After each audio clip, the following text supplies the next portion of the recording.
LeBron, you did mention pregame that be limited in minutes tonight. Just physically, how are you feeling coming out of it, especially in light of the ankle injury you spoke on? Feel pretty good. I mean, I feel okay.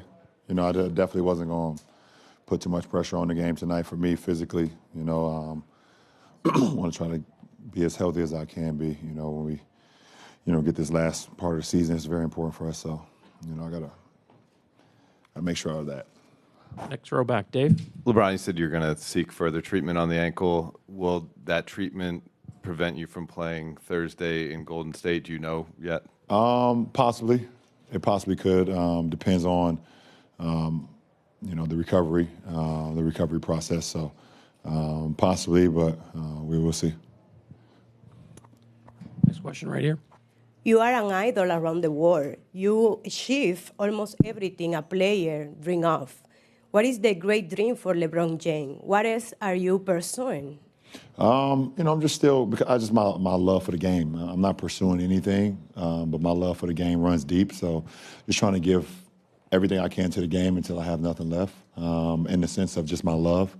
It's not about the physical or things of that nature. It's just about the pure joy of going out and playing the game that I love. And, I know I don't have much time left, but while I'm out there, just try to play with a lot of joy and a lot of fun. Tim, standing on the right. LeBron, 211 to 186 is things we've never seen in an All-Star game. You know that Adam and others from the league have talked about making it more competitive. Is this what players want, though? Is this, you think, what fans want, too? I don't know. I think it's something we need to figure out. I don't know where's the median, because this is what a lot of the games are starting to look like now, too. We wanted to, get more pace into the games. We want to get more shots. We wanted the game to be more free-flowing. We stopped letting the game be, freedom of movement, a lot of freedom of movement now, and that's what a lot of our games is in the regular season now. They let us tighten up in the postseason. So it's a deeper dive into a conversation of how we can shore up this game. Obviously, from a player's perspective, it's fun to get up and down, but at the end of the day, our competitive nature don't like just being able to just have free-flowing scoring like that. So, but I think the good thing that came out of tonight is none of the players were injured, and everybody came out unscathed, or how they were before the game started. So, but it's a deeper conversation. Dan, third row in the center. LeBron, kind of two really quick for you. There was a social media post going around of you dunking in your first ever All-Star game. You're doing it again tonight, kind of almost the exact same kind of signature one-handed dunk. Big picture to do this 20 times. Now that you've done it, how did that sit with you? And then also I want to ask you about the moment you had with Oscar pregame and how important that was for you. Yeah, one, I don't know, man. It's just super, super surreal and super crazy, and just very humbled and blessed that I can be able to still perform, on this stage at this point in my career, and be able to do some of the things that I did 20 years ago. I think that's pretty cool. I always acknowledge the greats. I understand the greats that came before me and the people that laid down the foundation for this sport to be as great as it is today. And I happen to be a recipient of that. And because of Big O and so many other great players, obviously, if anybody know my history, they know how much I admire Big O, not only for what he contributed to the game, but also what he still for off the floor as well. We've always had a really cool relationship, and every time I get an opportunity to see him, we just pick it back up where we left off. So to see him tonight was a treat for me. I didn't expect to see him. I didn't know that he was going to be here, so it was a treat for me to see him again. Front row on the right. Yes, LeBron, what kind of improvement have you seen on the game of Victor Wembanyama, and what do you think about his season? Thank you. I've been asked about Victor before, and I just think he's going to continue to get better and better and better and better the more games he plays.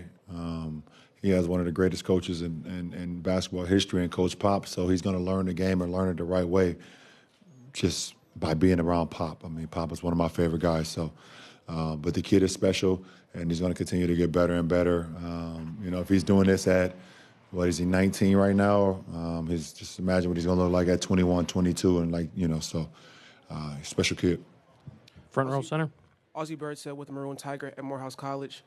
As a historic veteran, seeing players like Banchero and other players coming into their first years as all-stars, what is that like for you, seeing them be established now? It's awesome. I remember my first All-Star game and looking up and seeing the likes of like Allen Iverson and Kobe Bryant and Kevin Garnett and all those guys, and that was just like an awe. And so to see guys in their first All-Star games, like you said, Paulo and the rest of the guys here, it's special for them. I think you've seen the raw emotion that Jalen Brunson showed when they asked him, after a Knick game, how he felt to be an All-Star. You just saw that raw emotion. That's how much he cares of just being acknowledged, and the hard work paying off for him to be a first-time All-Star is just super cool. And to be a part of their moment, because this is their moment, it's something that I can look back on and be like, that was a cool moment. Last question on the right side. LeBron, Nico Ramos, Slam Philippines, and Titan out of Manila. We spoke this time last year, and you talked pretty eloquently about the common values that you have, one of the game's greats, with a young Filipino kid who's falling in love with basketball, maybe in a way that Filipinos very uniquely do. I wanted to talk about one of those values, the value of hope. You've been through a lot of adversities in your life, in your career. What helps you find silver linings? What helps you maintain hope? And also, how important is it to be a silver lining for people who need it? I think, for me, how I find a silver lining is also looking at just my upbringing and looking at now the kids that's in situations that I was in when I was younger, trying to be an inspiration to them, letting them understand that there is a way out. And I was one of the kids that made it out, so it's my responsibility and my duty to let them know that, no matter what you're going through, there is a path out, and, if you just commit to your dream and you can make that dream become a reality, and I think that's what it's all about. I've shared a great relationship with the Philippines and Titan, and, us having that we share some of the same core values, and I've always respected that, even, when I went over there and spent a lot of time in the Philippines, in Manila. So, but sometimes that's all the kid has is hope, and that's okay. As long as you don't give that up. Don't ever give that up, because it's always brighter on the other side, for sure. Thank you, LeBron. Appreciate it.